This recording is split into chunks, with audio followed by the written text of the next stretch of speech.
Hi, my name is Yasmin Tarehi, and this is Gateways to Awakening, where we host one-on-one conversations with leading experts in wellness, well-being, and spirituality.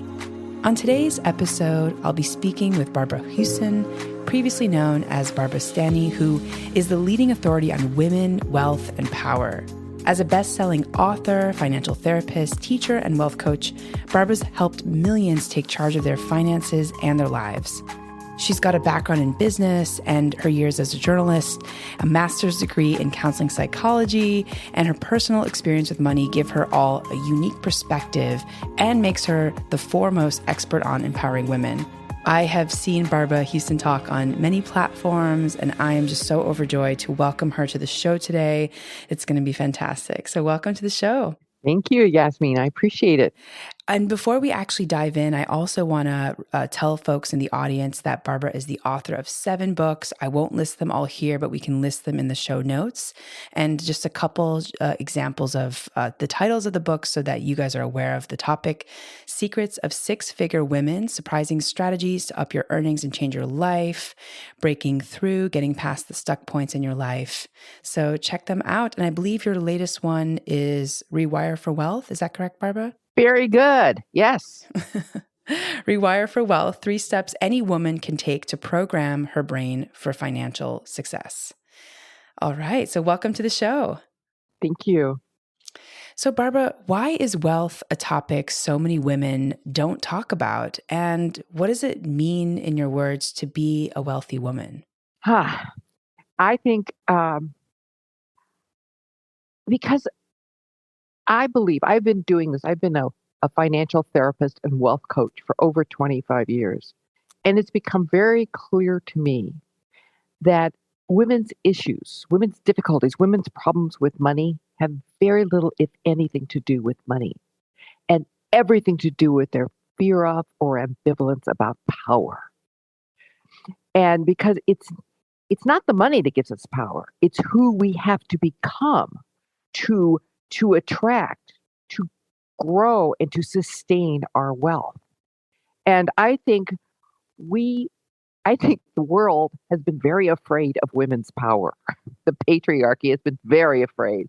And I think that it is, I remember saying to one time very early in my career, when I first realized that women's issues weren't about money, but about power. And I remember asking a psychologist, why are women so afraid of their power? And she said something to me that gave me full body chills. She said, because powerful women have been burned at the stake. And I think this is part of our collective unconscious of the consequences we would suffer, the punishment, what would happen if we became powerful and wealthy. So I think that's why, and so it's a topic we don't talk about, and it's been discouraged, but that's changing. Hopefully that's changing. And you asked me, what is wealth and why it's important? Yes. Yeah. So I define wealth. Wealth is not an amount. You can have millions. I know women who have millions and don't feel financially secure. I know people who have far less and feel bountiful. So my definition of wealth is when you have more than enough and you know it. When you have more than enough, when you have more than you need so you can live life on your own terms and you know it. Because wealth, the word, comes from the Latin root weal, W-E-A-L, which means well-being. And I think that's the whole point of creating wealth, is to have well-being in your life. And if you don't have well-being, no matter how much money you have, what's the point? Yeah.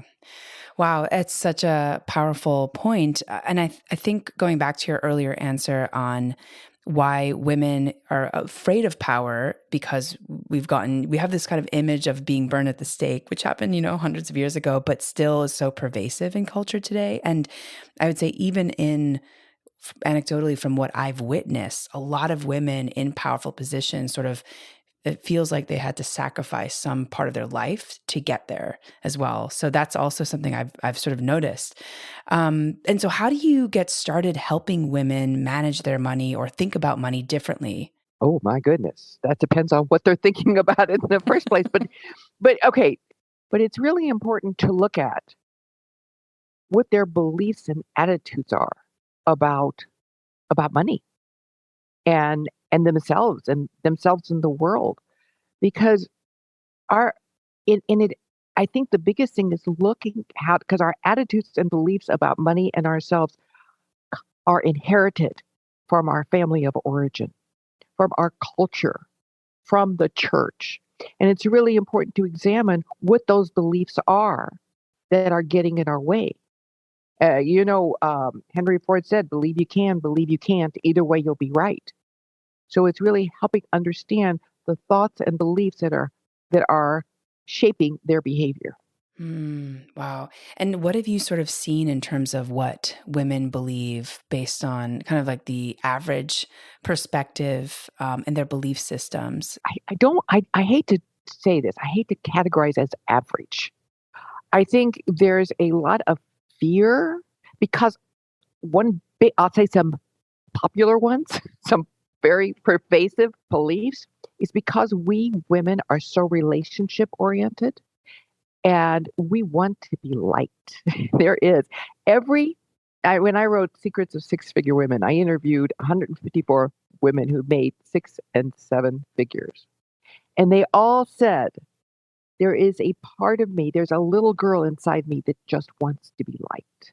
And so what happens is so many of us, we water ourselves down and we sabotage ourselves financially if we are afraid that people won't like us if we have more than them or if we have too much. That's a very popular one. There are others who grew up in families that didn't have much. And so they therefore part of them is afraid to outdo their family because again, they'll lose that love. So a lot of it has to do with from whence you came and who you surround yourself with. Hmm. Yeah, it's so interesting, Barbara, because I remember, I'm a minority woman in the US. And when I was growing up, I noticed that there were certainly not many women in positions of power, and certainly not many minority women in positions of power.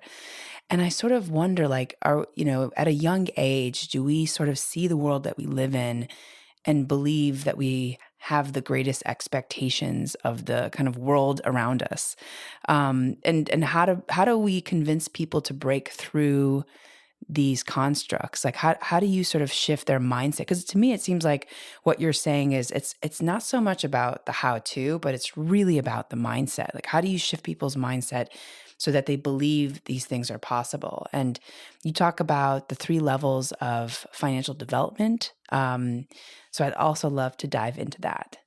Wow, you ask a lot of questions in one question. So, but those are both good questions. And so let me start with the last one. There are 3 levels of financial development. There's survival, stability, and affluence. Survival is not enough.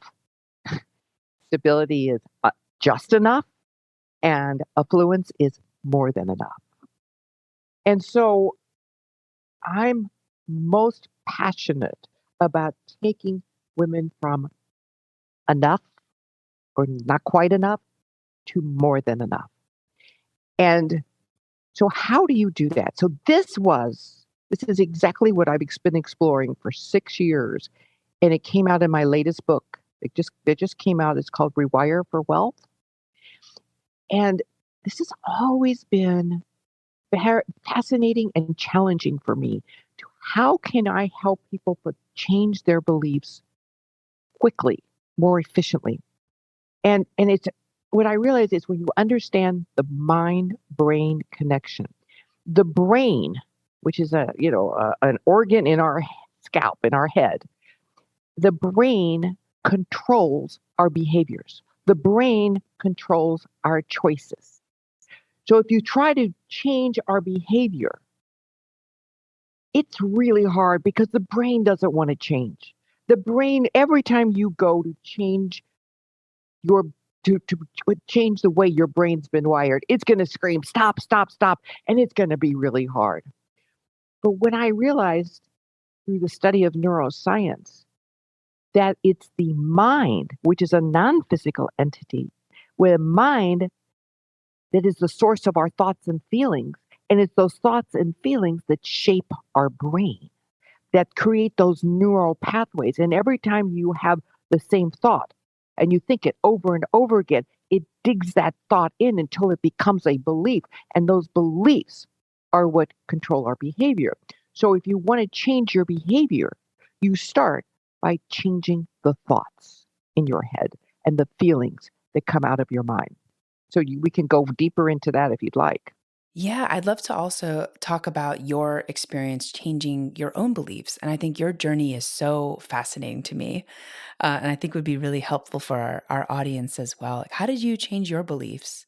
I wish I had the rewire formula much earlier. Could have done it so much more quickly, so much more. It took me years. So okay, I'll tell you my story. So this is not something I expected to do growing up, to be an expert on finances, because I didn't understand money growing up. I grew up in a wealthy family. My father was the R of H&R Block, and the only advice he ever gave me about money was don't worry. And of course, under that was the unspoken assumption there'll always be a man to take care of you. And under that was the absolute and explicitly said, only men make and manage money. That is not a woman's job. So I married a man who was a stockbroker. So I thought he was perfect, right? I find out very early in our marriage is that he was a compulsive gambler. And over the course of our 15 years together, I find out many, many, many times a year that he was gambling my money, my inheritance, losing it. And the insane thing is I continued to let him manage the money because that's how terrified and intimidated I was by anything financial.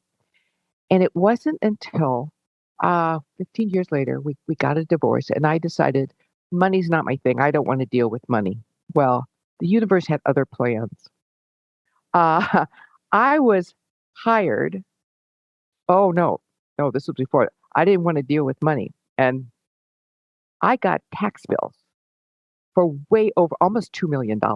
I got tax bills for way over $1 million for back taxes my ex didn't pay, for illegal deals he got us in. My ex had left the country. I didn't have anywhere close to $1 million. And my father wouldn't lend me the money. And that's when I knew I had to get smart. And so I did what you're supposed to do. I read all the books, I went to the classes, and my eyes would glaze over, my brain would fog up, and I just felt really stupid. And but I had 3 daughters. They were young. One was just a baby. I was not going to raise those kids on the street. I knew I had to get smart. And I really believe when you make a commitment, like there's no back door, when you make a commitment to walk through fire, to get it done, the universe revolves to help you reach your goal. And at the time, I was a journalist and I was writing for the San Francisco Business Times. And I was hired for a freelance project to interview women who were smart with money. And those interviews changed my life. And that's when I got the first glimpse into the mind brain connection, although I didn't articulate it as such. But it wasn't what these women did, it was how they thought. And when I shifted my thinking, everything changed. It took a lot longer than it would take now, knowing what I know. But that's how I got into this. And now, here I am 7 books later and talking to you as a financial expert. I love that story so much. And I find that so many women are in these situations where there's a surprise that they now have to, there's a kind of a forced event that happens where they have to start figuring things out in their financial world.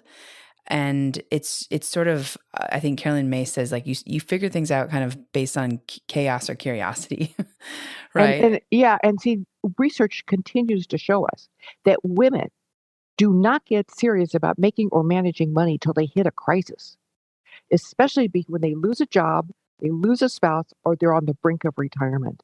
And this is the worst time to make decisions. This is the worst time to try to absorb information.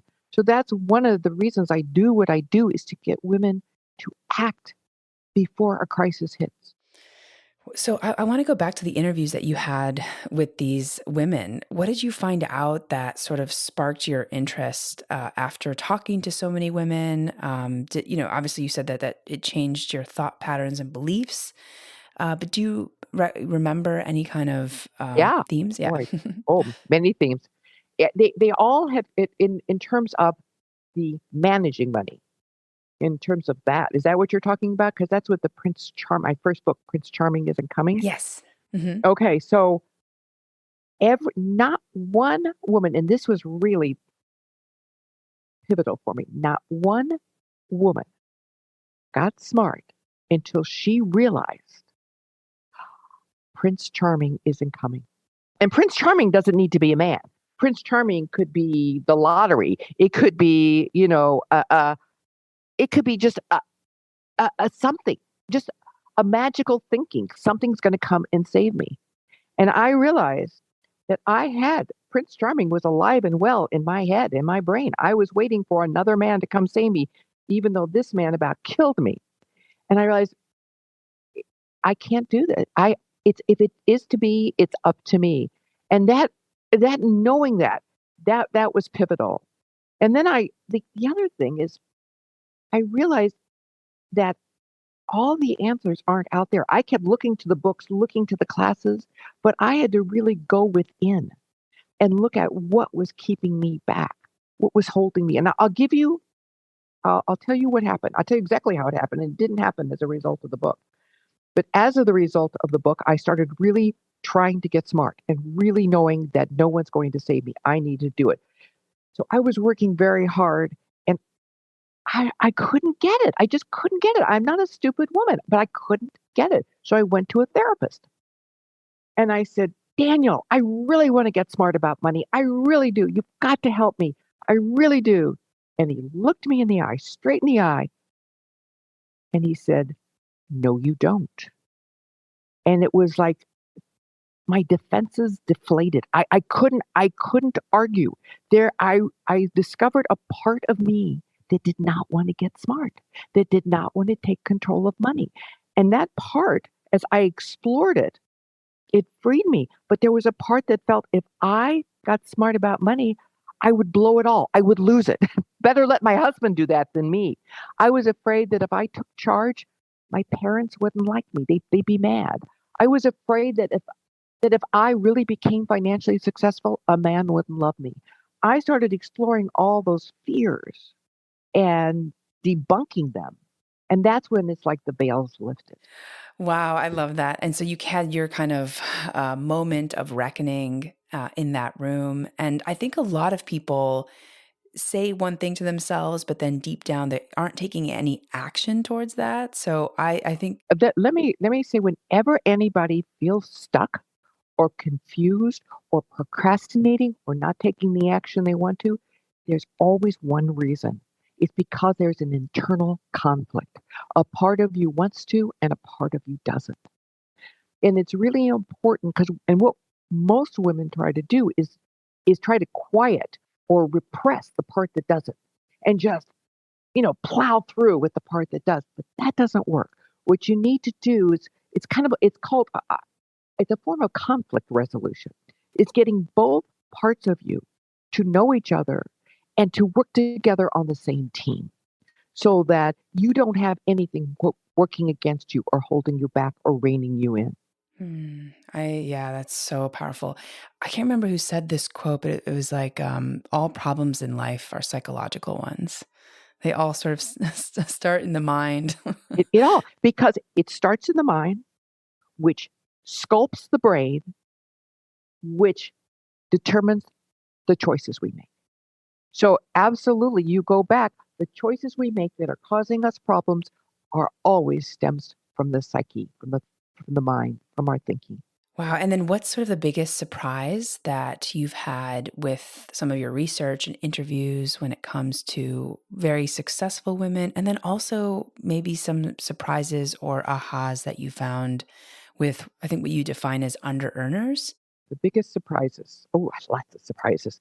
Um, okay, I'll tell you one of the biggest surprises, and which was also very important for me um, in changing how I relate, it, changing my earning ability. Is when I went to interview these women who made six and seven figures, I expected them to be confident, and they were, Yasmin. They were all very confident. But as we got deeper into the interviews, every single one of them struggled with fear, struggled with self doubt. I would say 95% felt like a fraud and were afraid others would find out. And I thought, oh my God, that's just like me. But the only difference between them and me is they didn't let the fear or the self doubt or feeling like a fraud stop them. They did it anyway. And I think it's not the absence of fear that's courage. It's acting in spite of the fear. And I really believe that the number one requirement for going to that next level in anything, particularly in earnings, is the willingness to be uncomfortable, the willingness to do what scares you and what you don't want to do. Yeah, having courage, having the audacity to move forward. Yes, and having the resilience when you fall Yeah. down to get back up and keep going. And I imagine that a lot of people over the last year and a half or so are probably having a lot of moments of reckoning because of the pandemic and rethinking work. I mean, we've seen this like massive resignation sweep. So I'm also curious if you have any anecdotes or stories or reflections on how the pandemic has maybe shifted people to start thinking about their financial investments, or have you seen people sort of give up? I mean, maybe it's just anecdotal, but I'm just curious what you've seen. I'm going to tell you the biggest thing I've seen is what a gift the pandemic has been in many people's lives. I'm not talking about COVID. I'm talking about the pandemic, and it's caused us to slow down. It's caused us to create moments of reflection and introspection. It's knocked us off our comfort zones. It's knocked us off our the status quo. And what I have seen is how many women who have come to me were not doing what they loved, or they were just, it was all mediocre. And it's forcing them to really commune with their soul to see what is it I really want to do and use this time as an opportunity to do what they're on this planet to do. So, in many ways, I see the pandemic as being a gift. And I'm so curious if you could share maybe a story of someone who completely shifted their work path or their career path in the pandemic. So many stories. I don't know why this person came to me. She was, um, she had a spa, a very successful spa, in somewhere on the West Coast. And the pandemic came, and nobody went. Of course, nobody went to spas anymore. It was closed. And what happened is she said, "I've got to make a shift," and she found in within herself. It wasn't what she did as much as what she found within herself, the resources to make a really quick pivot where she took her whole spa online and created an online uh, spa to help people through the pandemic in pampering themselves, in finding the strength and reserves within themselves. And it was beautiful, but it wasn't. And she did great. She made a big profit. She did this within months. But the most important thing is what it did for her inside herself, the confidence and self-esteem boost she got from making that change. Wow. I love that. That's amazing. Yeah, it's so fascinating because the events industry, of course, got decimated during the pandemic. And then there were some people that just took a lot of different models and reformatted it, rejiggered it, or kind of moved on to something very different. I've just seen so many businesses and people who've completely changed their trajectory in the pandemic, and it's so inspiring. So Barbara, I want to talk about what you define as an under earner. I think there's so many women that are under earners, and I'd love for you to tell us like why that is, and also how you would define it. So I was a chronic under earner all my life until I was in my 50s. I was a chronic under earner until I interviewed women who made 6 and 7 figures. And those interviews truly, truly, I started making 6 figures before I even finished writing the book. And so I am intimately familiar with under earning. An under earner, my definition of an under earner is anyone who makes less than she needs or desires despite her efforts to do otherwise. It has nothing to do with the amount of money you make. You can make 6 figures and still be an under earner. And you can make far less and not be. There's what I call a mindful low earner. Both my daughters are mindful low earners. One's a farmer and one owns a small town movie theater. Neither one of them make a lot of money, but they're doing what they love because it feeds their soul and they have enough money to meet their needs.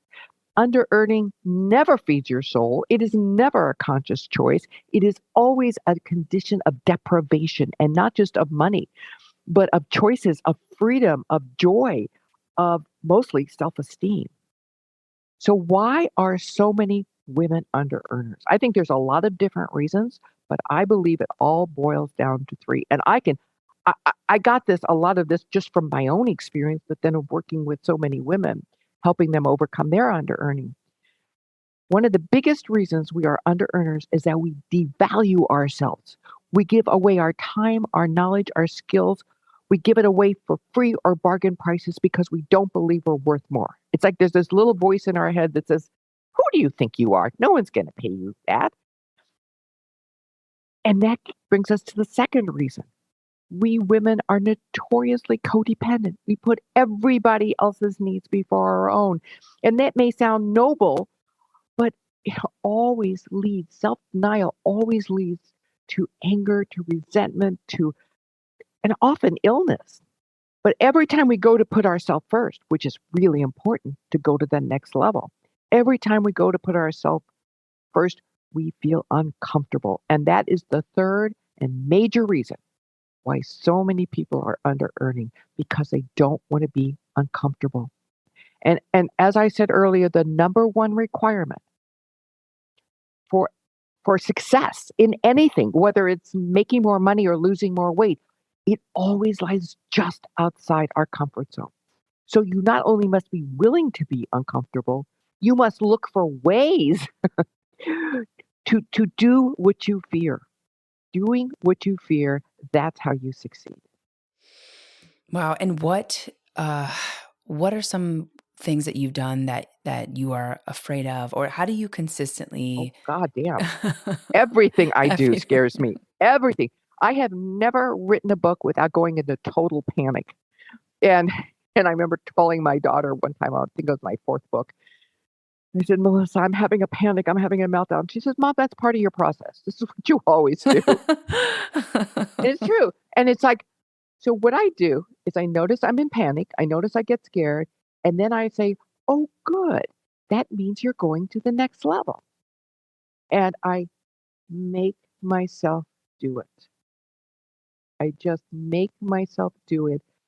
At the same time, really censoring my negative thoughts and really, I right now, I put, I can handle this. I have this right next to my computer. And every time I get scared, I just look at that. And that's my mantra. I can handle this. I might not think I can, but I just keep saying it.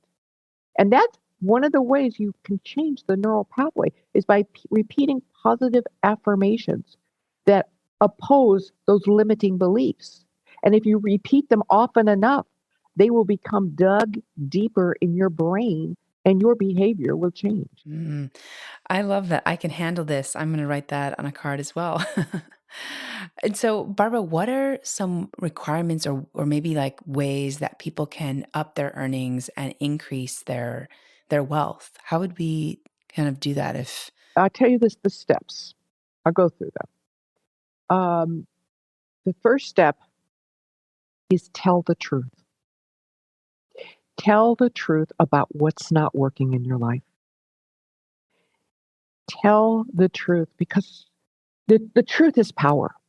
And so many of us, when things aren't working, we want to shove them under the rug. We want to race through them. We want to pretend they're not there. But that doesn't work because it's by what I learned from interviewing high earners. It was always by addressing a financial challenge that they had their financial success. So it's those challenges, the problems, what's not working, that hold the keys for us. By addressing those, even if you don't have a solution, just simply telling the truth. The second step, after you tell the truth, is you declare an intention. You commit, you make a decision, a committed decision that goes something like this. It's time to make more money. You must have a profit motive. You must love money, want money. Money's a good thing. If you have any kind of ambivalence about or dislike of money, you're not going to let it come to you. So you make a committed decision that you'll walk through fire to make it happen. And something happens when you make a decision, like what a down to your toes commitment, where you'll do anything to make sure it happens. You will start attracting coincidences. Just the person you need to talk to will walk by, or just you read an article that gives you an idea of where you need to go next. It's those coincidences. That's what I learned from the high earners.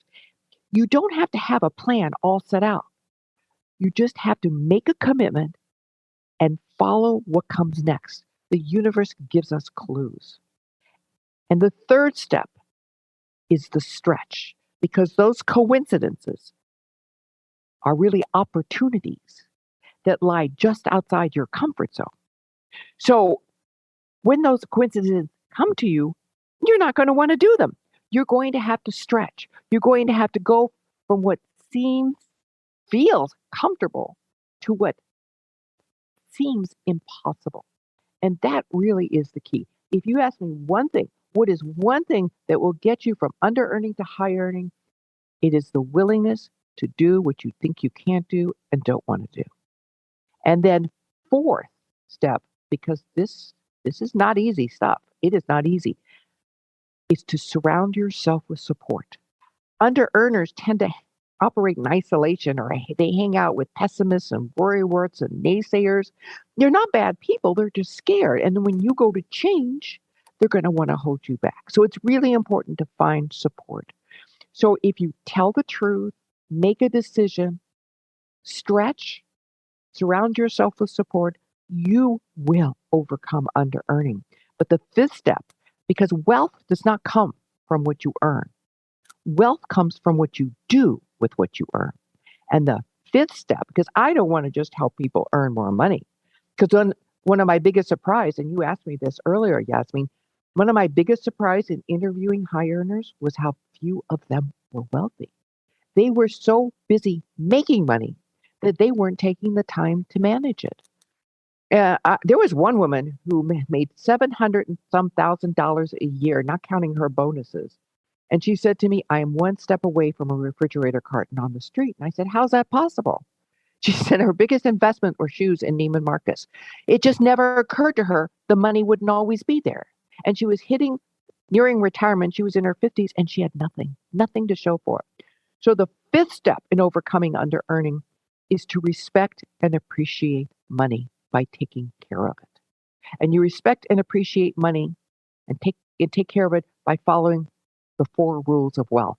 And the 4 rules of wealth are spend less, save more, invest wisely, and give generously.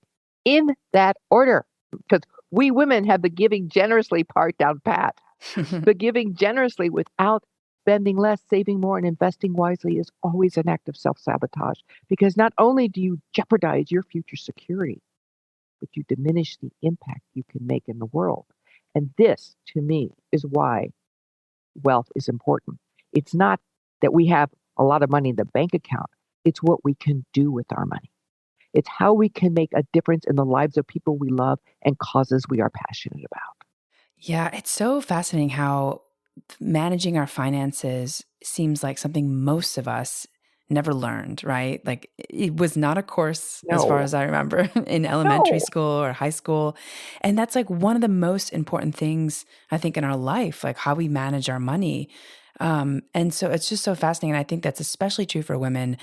I will say that when I was in my early 20s, I had never really learned about how investing worked. It just wasn't a topic of conversation, even in college, to be totally honest. And the only reason I actually started investing at a young age was because a lot of the guys in my group were investing, and I said to them, "Oh, what are you guys doing?" And they told me about it and how to invest. But for most women, I think even women who've been working for a number of years, decades even, it's so fascinating how so many of us don't even talk about it within our groups. Like we just don't talk about our financial strategy, our investment strategy, how much we're earning even. And that to me is also so interesting. Like there's just a lack of transparency. And so we sort of kind of don't really give it a lot of energy. It's almost like death, right? Like we don't talk about it. No, we It's talk something. about death. We'll talk about death. We'll talk about sex, but we will not talk about money. It's Well, true. yeah, we sort of like push it out of the entire sphere of our construct of reality. So, yeah, it's just interesting. Like, why is that? So I have, why is it? Because there's a lot of shame for some people around money. Because we have been trained that you don't talk about money. Nice girls don't talk about money. I sure was.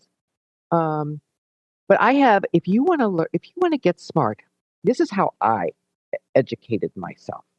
When I decided, oh my God, I got to figure this out because I had three young kids, and I really needed to. And the books, the classes weren't helping.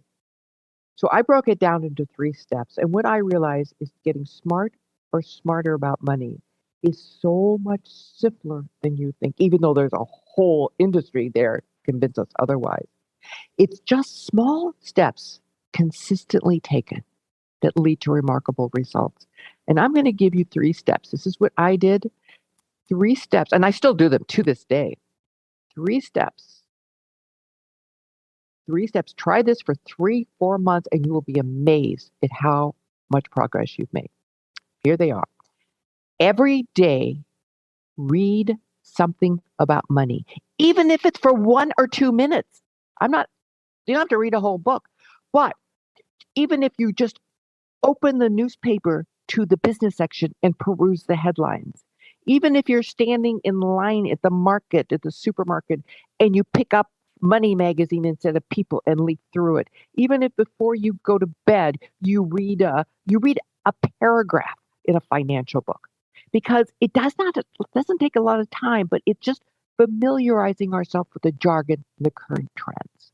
So every day, read something about money for a minute or two. Every week, and this is going against the taboo, every week have a conversation about money, preferably with someone that knows more than you. And when I was interviewing all these women who were smart with money, that's when I realized how important, how really what a game changer that was. So anybody I would meet who knew more than me, I would stop them. I would say, can we talk? And I'd invite them for coffee. I'd have a phone conversation, and I'd ask them questions. And I'd say, how did you get smart? What did you do? What were some of the biggest mistakes you made? What's the best advice anyone gave you? What's the best advice you would give me? Just ask questions like that. And what I found is people were more than happy to talk. So every day read, every week talk, and every month save automatically. Automatically have money from your paycheck to your savings account, transfer to your savings account. And I'd rather see people put in less than more, even if it's $5. And you would automatically, you fill out a form, you can do it online. It's called mindless investing. The bank will just transfer it. You don't even have to think about it. I've been doing this for a long time. So every day read, every week talk, every month save, and you will be amazed. You will be amazed at how different you will feel financially. I love that so much. And I also wonder where people can find like groups of women who are kind of doing like weekly or monthly conversations about money, Well, or if it's there's it's funny you should ask. So I started this about 4 years ago, I guess, because it was always my dream. I have an online community. It's called the Wealth Connection. Very affordable, where we women come together and we talk about money as women in a very safe place where twice a month we do group coaching and we go really deep and it's very intimate. And every month we have a financial expert. A couple times a year, I give master classes. I just did a master class in overcoming underearning. We have a book club. We talk about money and we support each other. So if you want to, you can go to my website, Barbara-Huson, Huson, Barbara-Huson.com, and look under coaching and look under the Wealth Connection. wow, amazing. And it meets once a month? No, we meet. Actually, we have a Facebook group, so we talk on there all the time. We meet twice a month for group coaching. We meet another time once a month for a financial expert, and then we meet other times for the book clubs and the classes and whatever else I bring in. Wow, love that. Oh my gosh. Okay, great. Well, And I'll it's only $47 a month. amazing. Amazing. Um, great. Well, I'm so excited to hear about that. And I'm sure that there's going to be a lot of interest and people can join anytime, correct? Yeah, anytime. Great. Great. And so, can you tell me about your book, Sacred Success, A Course Uh-huh. in Financial Miracles, and your definition of sacred success? So, Sacred Success. Uh, That was a tough one for me to write because that's the one where I came out of my spiritual closet, where I talked about my journey to financial success and financial freedom and savvy really came from integrating spirituality into what I was doing. And that's that book. It's called Sacred Success, A Course in Financial Miracles. I'm a student of A Course in Miracles. And it came about because I had written Overcoming Underearning. I was making six figures, healthy six figures. And I decided I was ready to make seven figures. So I started when interviewing women who made seven figures. And I thought that's going to be my next book and that's going to show me how to do it. Well, 3 years later, I had no book. I was nowhere near six figures, seven figures, and I was burnt out. And I went on a retreat and I took the transcripts of all those interviews. I must have had over 100 interviews for sure. And I saw something that I had missed, that for these women who were thriving financially, it was far more than a practical process. It was a spiritual practice. And I define sacred success as pursuing your soul's purpose for your own bliss and the benefit of others while being richly rewarded. And the whole purpose is in the primary goal of sacred success is not profit. Profit is, yes, a desired income. You want to make lots of money. There's no doubt. But the primary purpose of sacred success is achieving greatness. And I define greatness, paraphrasing a quote by Fred Buchner. Greatness is that place where your deep gladness, what you were put on this planet to do, greatness is that place where your deep gladness meets the world's deep hunger. Wow. And and that's just it's a whole different way of looking at financial success. Mm. Yeah, it's by the way, I am also a student of the course, A Course in Miracles, and Very early student, though. I have not gone through the whole thing yet, but I've been very intrigued by it, and uh, I've actually found a lot of people who've built a lot of structures off of that work, and because it's changed their thinking. Of course, Marianne Williamson is one, uh, and so I'm just really, really taken aback by this kind of spiritual perspective, because I think it's one that a lot of people ignore. And I do think that there's sort of this, like, whatever you want to call it, a higher power or some sort of bigger reason for doing the work that we do in this world. And I think so many people sort of detach themselves from that bigger reason. Like you said, there's just a focus on profit or capitalism or success for the sake of success. And we sort of, as a society, have said that success is primarily financial. And so I love that. I love this piece about bringing the sacredness and the spirituality into it, because I think it's also gives people more of a spherical perspective about what they're building into the world, and also how it impacts people. I think we often ignore that word impact. We talk about profit, at least in a lot of corporate conversations. It's always about revenue goals, profit goals, user acquisition, but we never talk about impact. How are we impacting the rest of the world? How are we impacting our communities? So I love that. Good. And both my last books, Sacred Success and Rewire for Wealth, were both based on A Course in Miracles, as is my Mm. life. Oh, wow. Amazing. Yeah, I'd love to hear more about Rewire for Wealth. And this is your seventh book. Is it That's your correct. last book, or It's my is that most recent book. most recent? Okay. I don't know if it's my last book. I keep thinking this every book I've ever written. This is the last book I'm writing. I'm not doing this again. So I'm saying it now. It's like I said that about my other two husbands. This is my last husband. I'm not doing it again. But I do say this about this husband. I got the good husband. But Oh. I digress here. So yeah, Rewire for Wealth is a combination of the practical, the psychological, the spiritual, and neuroscience. Hmm. And it's a powerful, powerful combination. Because the Course of Miracles, is a course in mind training. That's what it calls itself. What the course is it, and all really most spiritual practices tell you that we are created in the likeness of God. We are creative beings. We are powerful beings.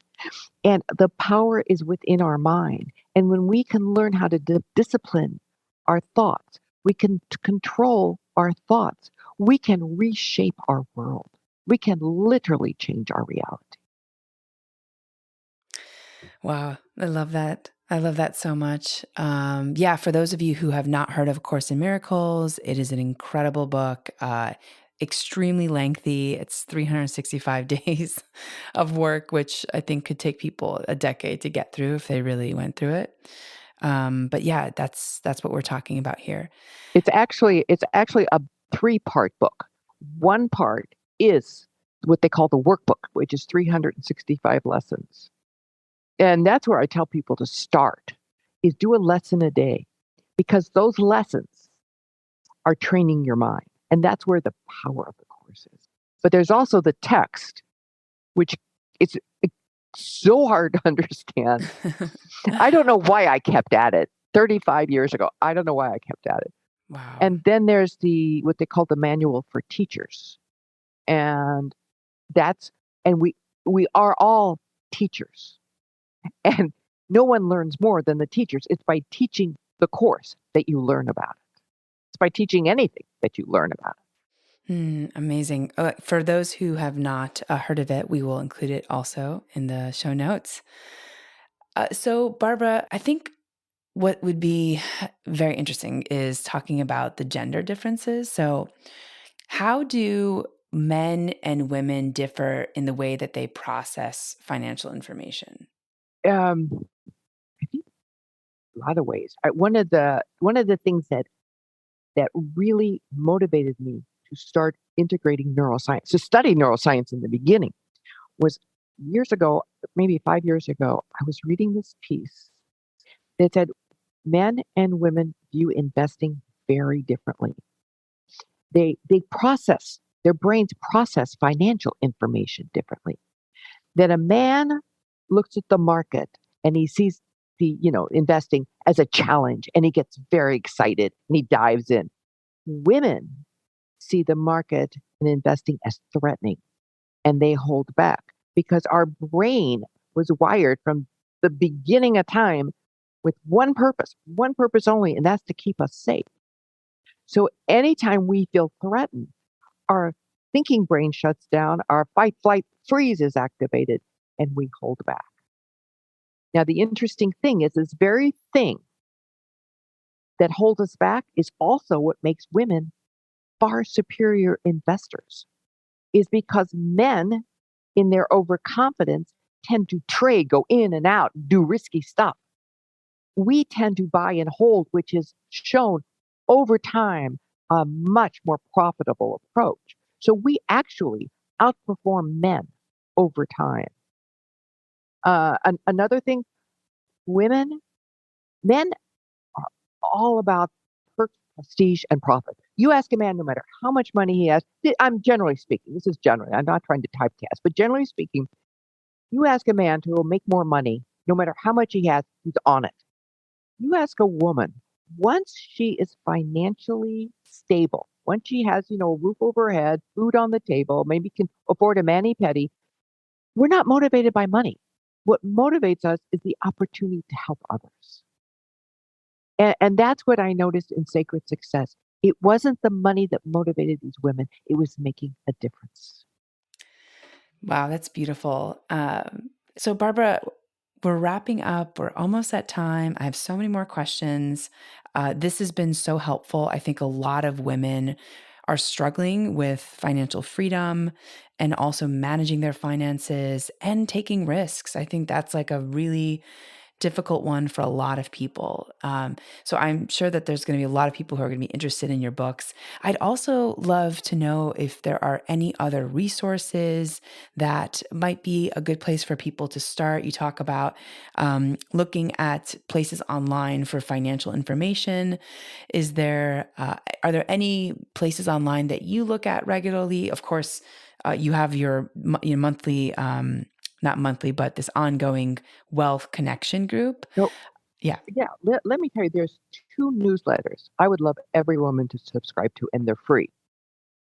One newsletter is Ellevest, ELLEBEST.com, Ellevest. And the other is Her Money, HER Money, .com. They're chock full of information and they're written by women for women so we can understand them. And they are women's values, not men's. So I highly recommend it. Ellevest is actually an investment firm that does robo investing, which I love. I think robo investing is the best thing that's happened to managing money since sliced bread. That was a terrible metaphor, but anyway, it's a great. It's a, it makes investing affordable for the masses. Not only affordable, but it really takes so much of the risk out. What I always recommend everybody do before they invest or anytime they go through a big life change is to work with a fee-only financial planner. Because the reason you invest is not just to amass a lot of money. Sure, that would be nice. But the only reason to invest is to make sure that you are protected, that you have enough money for your short-term, your medium, and your long-term goals so you and your money can grow old together. And what I love about robo investing is they first do a financial plan. You answer all these questions, and based on your situation, they come up with portfolio ideas for you. So it's a great. So Ellevest and Her Money, I highly recommend. Oh, wonderful. Okay, great. I've heard of Ellevest. I've not heard of Her Money, and I actually haven't checked on Ellevest for a while. So I will also check those two out. Yeah, sign up for their newsletter. Really very different and lots of information. Oh, definitely. This is great. So, Barbara, what is your main call to action or your main takeaway? What do you want to tell our audience? The biggest risk you can do is to do nothing at all. Because I would love for you to join my Wealth Connection And if that doesn't call to you, find a buddy, find a friend, find somebody that you can do this with together, that you can read the books together, you can have a book club, that you can get smart together, that you can hold each other accountable. I think that's so important. There was a study done at Emory University that showed that women learn best with learn financial information best with other women, that there's something in their brain that lights up when they're talking about money with other women. So that's what I would like you to take away. Don't try to do it yourself. No one's going to do it for you, but you don't have to do it alone. Wonderful. And Barbara, are there any resources you can point folks to in order to learn more about you and your work? Obviously, we've mentioned a couple of things here, but maybe they can all navigate to Yeah, a probably couple. my website, I think, is the best place to go. Barbara-Huson.com.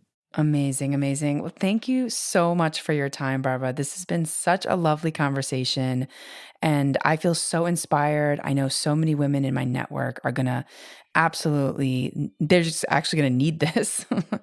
um, and so thank you so much. Oh, thank you. I really enjoyed talking to you. Thank you. Oh, likewise, likewise.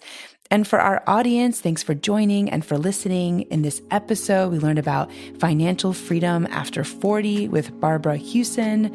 And you can tune in to Gateways to Awakening, where we host one-on-one conversations with leading experts in wellness, well-being, and spirituality.